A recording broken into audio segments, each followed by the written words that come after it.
What's up mga kuya? Welcome back to the channel. So this is the Xiaomi Redmi Note 10 Pro after 2 months. So this has been my daily driver for actually a little over 2 months now. And I think the Redmi Note 10 Pro is one of the most underrated smartphones right now in the market. But for the TLDR on the Redmi Note 10 Pro, to those people who don't want to watch this entire video, then if you want one of the best mid-range all-around smartphones right now that happens to have a comparable media consumption experience to that of flagship smartphones and also offers a flagship camera experience for a mid-range price, then the Redmi Note 10 Pro might be the phone for you. Okay, so in terms of durability and build quality, the Redmi Note 10 Pro has definitely held pretty good for the past couple of months. And as you can see, I actually have a carbon fiber textured skin, which I'm actually going to remove so that I can show you guys a few cosmetic damages that it has over the 2 months that I've used this. And yes, I have dropped this a couple of times without a case or the skin. Yeah, I'm weird like that. When I've dropped my phone a couple of times and sustained a bit of damage, then that's when I decide to actually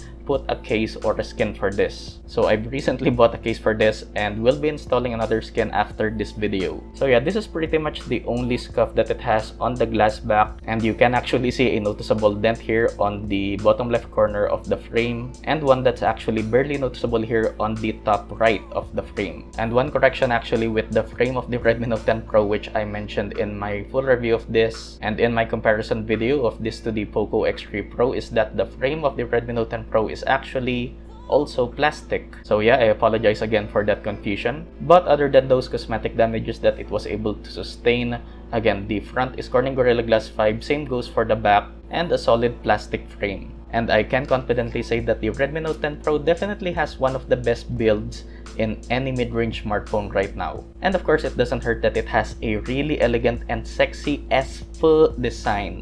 So very nice. And I actually can't stress it enough, like how insane it is that Xiaomi was able to put a 1080p AMOLED 120Hz display for a smartphone that just costs under $300 US. Like, think about it, most smartphones or pretty much any smartphone at this price only has a 90Hz or even a 60Hz display. Really color accurate, covers 100% of the DCI-P3, very nice and vibrant colors, and a 1200 nitpick max brightness. Great viewing angles with pretty much no color shift. So again, basically a flagship level display on a mid-range smartphone. And also, like I mentioned earlier, a flagship level camera experience for a mid-range smartphone.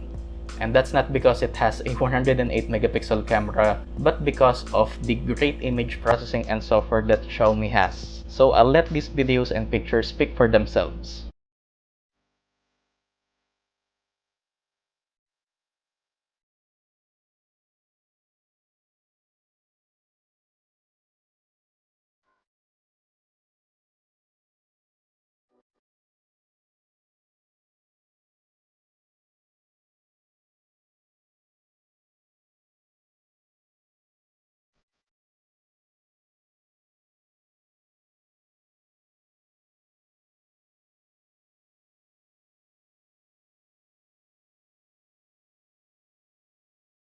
And regarding performance, so again, this has a Snapdragon 732G with UFS 2.2 storage and 6 gigs of memory in this base version. And ever since actually my review of this, it has improved, especially with the recent update of Xiaomi with 12.5.1, which actually has improved the performance of the Redmi Note 10 Pro by quite a bit. So it has eliminated the rare stutters that you're going to experience with this, and RAM management is actually a lot better now compared to when I made my full review of this. So it's able to handle multiple apps in the background a lot better now, although opening and closing apps is quite the same. So while we're waiting for Genshin Impact to load, ever since the update of Xiaomi to the Redmi Note 10 Pro with 12.5.1, MIUI is just a whole lot smoother now. And this is me running Genshin Impact at medium settings at 60 FPS on the Redmi Note 10 Pro. And actually, compared to before the update, there were actually micro stutters when playing Genshin Impact, noticeable micro stutters. But now it's actually just a really smooth experience for Genshin Impact on the Redmi Note 10 Pro at again medium settings at 60 FPS. And no, it's still not the performance that you would get from the Poco X3 Pro, but again, with the recent update of Xiaomi with 12.5.1 on the Redmi Note 10 Pro, you might forget that you actually just paid around 12 to 13,000 pesos for this smartphone. So that's really insane. And actually, compared to the Poco X3 Pro, the Redmi Note 10 Pro actually has better thermals. So since this has a less power-hungry CPU and GPU, the Redmi Note 10 Pro actually doesn't overheat at all. So that's very nice. And like I mentioned in my comparison video of the Redmi Note 10 Pro and Poco X3 Pro, the dual stereo speakers on the Redmi Note 10 Pro actually is better tuned and has better output. A well-balanced sound, I would say. Although I'm not a fan of the headphone jack being at the top, I'd much prefer it being at the bottom, but oh well. And in terms of battery life, again, this has a 5020 mAh battery, capable of 33 watts of fast charging with the fast charger included in the box. So there's no significant difference in battery life, especially with the recent update of 12.5.1. So with my medium to heavy use, I'm still able to get a little over 6 hours of screen on time with about 30% left by the end of the day. In the 120Hz setting, of course, once you experience high refresh rate,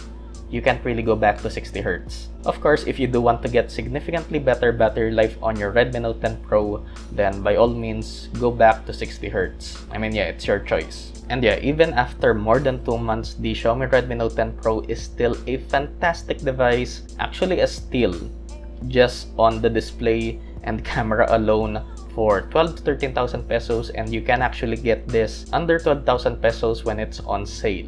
And actually, going back to what I said earlier when I mentioned that the Redmi Note 10 Pro is definitely one of the most underrated smartphones right now. Okay, so here's the main specs that you need to know on the Xiaomi Redmi Note 10 Pro. And these are the specs of the phones that should be competing with the Note 10 Pro. So we have some from Vivo, Oppo, and Realme, which technically have less powerful chipsets, 90Hz displays at most, and the only real advantage that these other phones have is faster fast charging and under-display fingerprint scanners, which for me doesn't warrant the extra price over the Note 10 Pro. I mean, even comparing it to the Mi 11 Lite, I still think the Note 10 Pro offers better value. And really, the main reason why these other phones from other brands are getting more attention and are more expensive is because of celebrity endorsements. I love that Xiaomi isn't going for that. I sure hope they continue to not do it. That's why I'm here telling you guys that the Redmi Note 10 Pro offers the best value compared to these other smartphones.